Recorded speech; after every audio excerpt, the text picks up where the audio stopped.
अस्सलामुअलैकुम मेरे तमाम भाई, मेरे प्यारे प्यारे दोस्त। मैं उम्मीद करता हूँ कि आप सब खैरियत से होंगे। तो दोस्तों, जैसा कि आप जानते हैं, मैं आपका दोस्त मोहम्मद असद और ये मेरा भाई है और वो मेरा कज़न है। हम आपको अपने सिंपल विलेज की आपको मैं वीडियोस अच्छे अच्छे व्लॉग्स बनाकर देता हूँ और मैं उम्मीद करता हूँ कि वो ऑल व्लॉग्स आपको बहुत ज़्यादा पसंद आए होंगे। तो दोस्तों, जैसा कि आप जानते हैं, मेरे चैनल का नाम है सिंपल विलेज और अगर आप मेरे चैनल पर नए हैं तो आपने मेरे चैनल को सब्सक्राइब लाजमी कर देना है और इसके साथ साथ बेल आइकन को तो लाजमी दबाना है।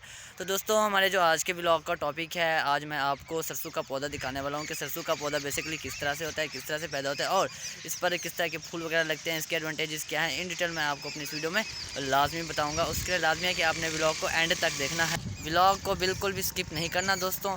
चलो चलते हैं हम अपने अपने वीडियो की तरफ। तो मैं आज जो मेरे पीछे देख रहे होंगे वो हैं सरसों के पौधे के, वो किस तरह से उगते हैं और उन पर किस तरह के फूल लगते हैं, मैं इन डिटेल आपको अपने इस व्लॉग में बताऊंगा। तो दोस्तों, चलिए हम चलते हैं अपने व्लॉग की तरफ। तो दोस्तों, ये देखिए मैं जा रहा हूँ अब उनके करीब।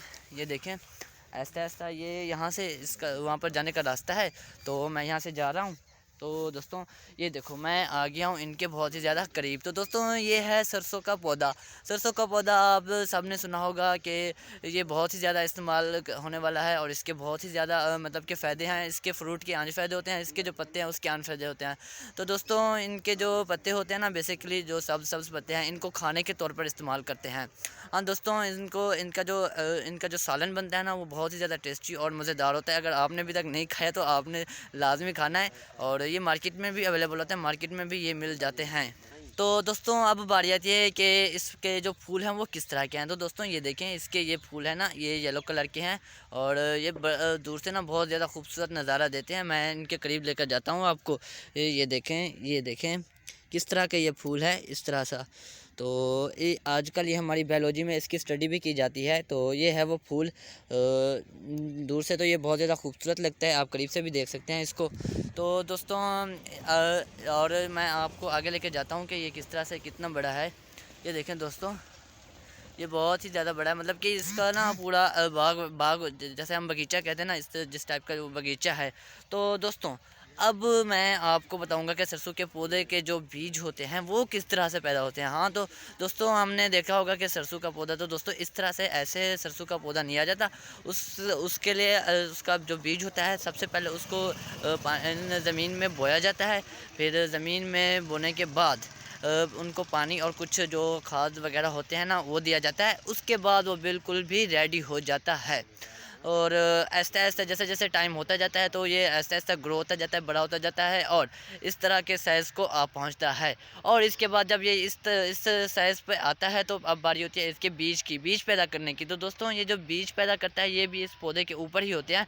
मैं आपको दिखाऊंगा कि किस तरह से बीज पैदा करता है। उसके लिए लाजमी है कि वीडियो को एंड तक देखना है, स्किप नहीं करना। तो दोस्तों, चलिए चलते हैं हम इनके बीजों की तरफ कि इनके बीज किस तरह से हैं। तो दोस्तों, ये देखें इसके बीज हैं। ये देखें, ये जो आपको ये नज़र आ रहे हैं ना, ये देखें, ये वाले। तो दोस्तों, ये यहाँ से इसके बीज पैदा होते हैं। इसके बीज किस तरह से पैदा होते हैं, अभी ये ना मतलब कि अभी ये हरे हैं, लेकिन जब जब टाइम गुजरता जाएगा तो ये बहुत ही ज़्यादा कुछ हेल्दी होते जाएंगे, मतलब कि कुछ मोटे होते जाएंगे। इसमें बीज जो होंगे वो पकते जाएंगे। तो इसके बाद इसको हार्वेस्ट करने की बारी आती है। इसको हार्वेस्ट किया जाता है। हार्वेस्ट करने के बाद इसको यहाँ से ले लिया जाता है और धूप पे कुछ मतलब कि कुछ दिन सुखाया जाता है और सुखाने के बाद जो है ना, इसको फिर मतलब कि पीटते हैं। मतलब कि किसी भी चीज़ के साथ अगर पीटें तो, अगर नहीं तो आजकल तो नई नई जो टेक्नोलॉजी की हार्वेस्टर वगैरह आ गए हैं, तो उनकी मदद से इनसे यहाँ से बीज निकाल लिया जाता है। और अब बारी आती है कि इस बीज के भी क्या क्या फ़ायदे हो सकते हैं। तो दोस्तों, बीज के भी बहुत ही ज़्यादा फ़ायदे हो सकते हैं। मतलब कि मैं आपको बताऊंगा कि बीज के क्या क्या फ़ायदे हैं। बेसिकली बीज को हम अगर एक बीज का एक पौधा करें तो वो बहुत ज़्यादा बीज पैदा करते हैं। उससे ज़्यादा हम और इसकी तादाद को बढ़ाते जाते हैं और यहाँ से हम जितना भी चाहें उतने उतने पौधे इसके बना मतलब कि उगा सकते हैं और जितना भी चाहें। यहाँ तो अब एकड़ वगैरह में एकड़ में मतलब कि उगते हैं। और जो इसके बीज का जो दूसरा सबसे बड़ा फ़ायदा है, वो जो आजकल हम कुकिंग ऑयल इस्तेमाल कर रहे हैं, कुकिंग घी इस्तेमाल कर रहे हैं, जो भी हमारे जो कुकिंग ऑयल और घी है ना, वो भी इनके बीजों से ही, मतलब कि जो हमारे पास बड़ी बड़ी मिल्स वगैरह है ना, इनको वहाँ पर ले जाया जाता है और उसके बाद जाकर वहाँ से ना इनका जो ऑयल होता है वो यहाँ से बनता है। तो दोस्तों, मेरी जो आज के व्लॉग का टॉपिक था वो मैं आज आपको सरसों के पौधे के बारे में बताने वाला था कि सरसों का पौधा किस तरह का है और किस तरह से उगता है, इसका नज़ारा किस तरह से मैंने आपको अपने इस व्लॉग में बताया है। मैं उम्मीद करता हूँ कि मेरा ये व्लॉग आपको बहुत ज़्यादा पसंद आया होगा। अगर व्लॉग पसंद है तो अपने व्लॉग को लाजमी लाइक कर देना है, और अगर आप चैनल पर नए हैं तो चैनल को लाजमी सब्सक्राइब करें। सिंपल विलेज मेरे चैनल का नाम है। मैं आपको अपना विलेज दिखा रहा हूँ और मैं उम्मीद करता हूँ कि आपको पसंद आएगा। इंशाल्लाह हम अपने नेक्स्ट व्लॉग में मिलेंगे।